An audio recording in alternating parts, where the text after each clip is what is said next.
दोस्तों जरा सोचिए, एक जहाज एयरपोर्ट से टेक ऑफ करे और कुछ देर बाद ही वो क्रैश कर जाए। रेस्क्यू टीम डरी सहमी सी जब वहां पहुंचे तो सब के सब पैसेंजर गायब मिले। तो क्या होगा?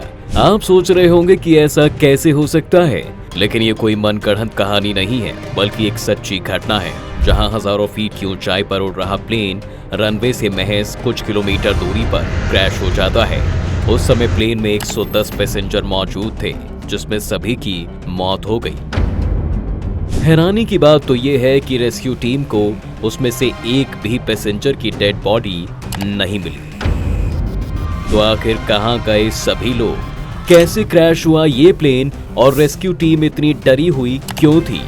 जानने के लिए आज से 27 साल पीछे चलते हैं। तारीख थी 11 मई 1996। अमेरिका के फ्लोरिडा स्टेट के मायामी एयरपोर्ट से दोपहर 2 बजे तक फ्लाइट टेक ऑफ करती है, जिसका नंबर था 592 और मॉडल मैकडॉनल्ड डगलस DC 9.80।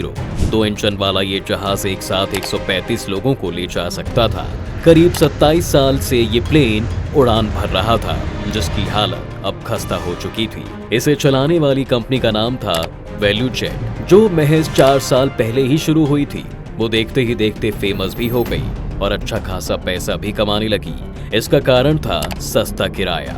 हालांकि सस्ता किराया भी अपनी अलग कहानी है। खैर, ऐसी खस्ता हालत के बाद भी हमेशा की तरह उस दिन भी फ्लाइट में पैसेंजर खचाखच भरे हुए थे। पैसेंजर और क्रू को मिलाकर प्लेन में टोटल 110 लोग थे। फ्लाइट में 2 पायलट थे, जिन्हें अच्छा खासा एक्सपीरियंस भी था और उन्हें वैल्यूजेट प्लेन की खस्ता हालत की आदत भी हो चुकी थी। इसी खस्ता हालत के साथ प्लेन ने 2:03 पर टेक ऑफ किया। प्लेन की तरह घड़ी की सुई अपनी स्पीड से चल रही थी, टिक टिक, और अगले 10 मिनट तक फ्लाइट अच्छे से आसमान में उड़ती रही। लेकिन 2:13 पर पायलट क्यूबेक को एक शोर की आवाज आती है। उन्होंने फर्स्ट ऑफिसर रेजन की तरफ देखा। रेजन के चेहरे पर डर की लकीरें थी, लेकिन दोनों को कोई अंदाजा नहीं था कि आखिर ये आवाज कहां से आई है और क्या हुआ है। अब इससे पहले कि कोई समझ पाता कि अचानक से सभी वार्निंग लाइटें जलने लगी। कुछ समझ नहीं आ रहा था कि क्या किया जाए। तभी पायलट क्यूबेक जोर से चिल्लाई, हम कंट्रोल खो रहे हैं। अगर जान बचानी है तो हमें तुरंत मायामी एयरपोर्ट लौटना होगा। दोनों बुरी तरह से घबराए हुए थे। माथे पर पसीना था। पीछे कैबिन की तस्वीरें भी भयानक थी, जिन्हें देखकर किसी का भी दिमाग काम करना बंद कर दे। दरअसल कार्गो होल्ड में आग लग गई थी और धुआं पूरे प्लेन में भर रहा था। लोग आग आग चिल्लाते हुए इधर उधर भाग रहे थे, लेकिन प्लेन हवा में था और यहाँ से बचकर भागने का कोई सवाल ही नहीं उठता। फ्लाइट में चीख पुकार मची हुई। एक फ्लाइट अटेंडेंट ने इंटरफोन के जरिए पायलट को इन्फॉर्म करने की कोशिश की। वह काफी देर तक इंटरफोन पर चिल्लाती रही कि हमें ऑक्सीजन चाहिए, कोई सांस नहीं ले पा रहा है, लेकिन सामने से कोई भी जवाब नहीं आया। जब सारी कोशिशें बेकार रही तो आखिर में उसने कॉकपिट का दरवाजा खोला ताकि पायलट को बता सके कि पीछे क्या हालात है। हालांकि ऐसा करना रूल्स के अगेंस्ट है, लेकिन उस समय उनके पास कोई रास्ता भी तो नहीं था। महज कुछ सेकंडों के बाद वह दरवाजा खोलकर चिल्लाई और कहा, सब तरफ आग है। ये कहकर उसने कॉकपिट का दरवाजा फिर से बंद कर दिया। पायलट ने इमीडिएटली कंट्रोलर को बताया कि हालात बहुत बिगड़ चुके हैं, वो मायामी वापस लौट रहे हैं। वहीं सामने से कंट्रोलर ने ग्रीन सिग्नल देते हुए कहा कि एयरपोर्ट पर फायर ट्रक और एम्बुलेंस पहुंच रही है, बस आप किसी तरह रनवे पर लैंड करने की कोशिश करें। लेकिन समय कम था और मुश्किलें ज्यादा, और इसके 15 सेकंड बाद ही कंट्रोलर को प्लेन से आवाज आना बंद हो गई। रडार के अकॉर्डिंग अगले 1.5 मिनट तक प्लेन हवा में उड़ता रहा और फिर अचानक गायब हो गया। असल में आग के कारण प्लेन का कंट्रोल सिस्टम पूरी तरह फेल हो चुका था और अब वह 12,000 फीट प्रति मिनट की स्पीड से नीचे गिर रहा था। लेकिन करीब 900 फीट की ऊंचाई पर अचानक लगा कि कोई चमत्कार हुआ है। प्लेन अपने आप हवा में सीधा हो गया। वह इस समय रनवे की तरफ तेजी से बढ़ रहा था। एक उम्मीद जगी कि शायद अब जान बच सकती है। लगा कि अब प्लेन लैंड कर जाएगा, लेकिन ये होप महज कुछ सेकंड की ही थी। कुछ सेकंड स्टेबल रहने के बाद उसने नोक की सीध पर नीचे की ओर डाइव लगाई और जमीन से जा टकराया। प्लेन एयरपोर्ट से कुछ ही किलोमीटर की दूरी पर क्रैश हो गया। एयरपोर्ट के पास होने की वजह से रेस्क्यू टीम जल्द ही फ्लाइट के पास पहुंच जाती है। डरते हुए एकदम कदम आगे बढ़ाए, लेकिन वहां उन्हें प्लेन का कोई भी नामो निशान दिखाई नहीं पड़ा। दिखाई देता भी तो कैसे? प्लेन जहां गिरा था वह एक विशाल दलदल था और जिस इलाके में प्लेन क्रैश हुआ था उस जगह का नाम था एवरग्लेड्स, जो अमेरिका के साउदर्न हिस्से में बसा है और यहाँ जमीन का एक बड़ा भाग हमेशा पानी में डूबा रहता है। बारिश के मौसम में ये इलाका एक विशाल नदी का रूप ले लेता है और गर्मी में दलदल का, जिसमें पाए जाते हैं ऐसे जानवर जिनका नाम सुनकर ही पसीने छूट जाएंगे। मगरमच्छ, घड़ियाल और सांप, जिनके लिए फ्लोरिडा फेमस भी है। प्लेन इसी दलदल में जा गिरा था। रेस्क्यू टीम के लिए लोगों को बचाना तो दूर की बात थी, यहाँ पहुंचना भी मुश्किल था। हालांकि बड़ी मुश्किल से डेटा रिकॉर्डर की मदद से फ्लाइट को तो ढूंढ लिया गया, लेकिन उसमें बैठे लोगों को कभी ढूंढा नहीं जा सका। प्लेन अब पैसेंजर की बजाय मगरमच्छों और हजारों सांपों से भरा हुआ था। तो क्या हुआ 110 लोगों का? कहाँ गए? इन सब सवालों के साथ हफ्तों तक रेस्क्यू ऑपरेशन चलता रहा। इतने दिनों की खोज के बाद रेस्क्यू टीम के हाथ लगा तो बस इंसानी जबड़े का एक हिस्सा, एक टूटा दांत और कुछ मांस के चीथड़े। परिवार वाले इंतजार करते रह गए और प्लेन क्रैश में मरे एक भी आदमी की डेड बॉडी तक नहीं मिल पाई। इस भयानक हादसे के बाद हर बार की तरह फॉर्मेलिटीज शुरू हो गई कि प्लेन में आग कैसे लगी, गलती किसकी थी, प्लेन क्रैश हुआ कैसे।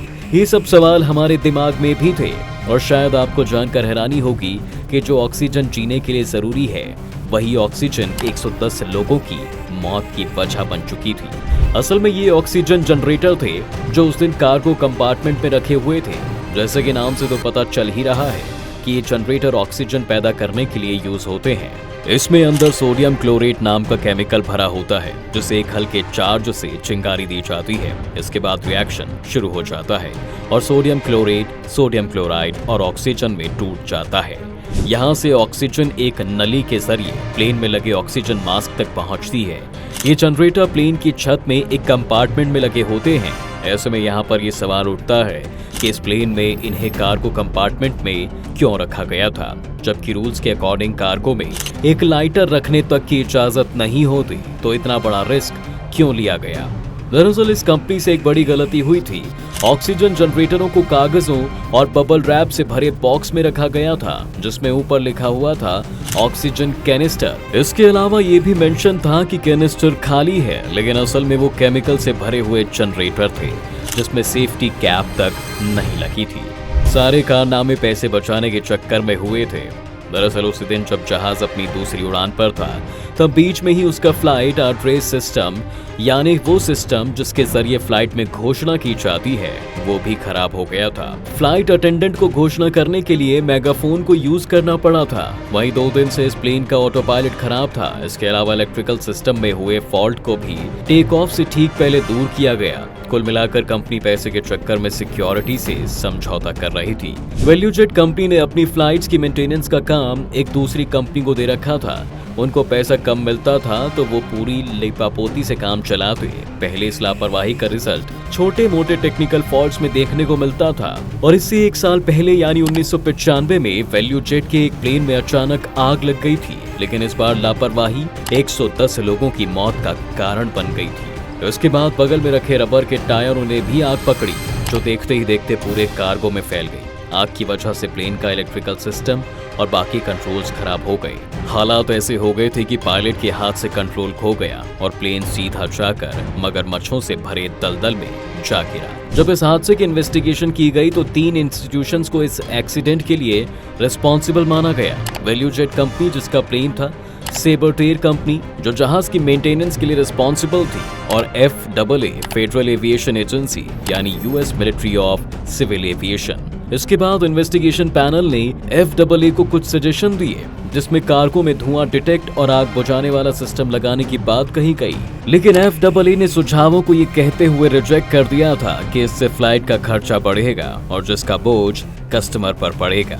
इसके बाद साल 1997 में कोर्ट ने मेंटेनेंस कंपनी के 3 लोगों को दोषी करार दिया और कंपनी पर 100 करोड़ रुपए का जुर्माना भी लगाया। इसके अलावा वैल्यूजेट कंपनी को भी ग्राउंड कर दिया गया। हालांकि कुछ समय बाद कंपनी को दोबारा उड़ान की परमिशन मिल गई, लेकिन इस इंसिडेंट के बाद लोगों की नजरों में कंपनी की इमेज इतनी खराब हो चुकी थी कि उन्होंने उसे बॉयकॉट ही कर दिया, जिससे कंपनी घाटे में चली गई और बाद में वैल्यूजेट को एक दूसरी जहाज कंपनी ही खरीदनी पड़ी। ये केस इसलिए भी काफी चर्चा में रहा है क्योंकि इस केस का एक मैकेनिक 27 सालों से फरार है, जिसे इस हादसे का दोषी माना गया था। उस पर FBI ने 8 लाख रुपए का इनाम भी रखा हुआ है। वहीं अगर बात करें तो देश विदेश से अक्सर प्लेन क्रैश के केसेस सामने आते रहते हैं। 2010 के बाद से 11 प्लेन क्रैश हो चुके हैं और सैकड़ों लोगों की मौतें भी। इन्हें रोकने के लिए गवर्नमेंट और प्लेन कंपनीज क्या कर सकती हैं? अपनी राय हमें जरूर दें। साथ ही हमारे चैनल को लाइक, शेयर और सब्सक्राइब जरूर कर दें।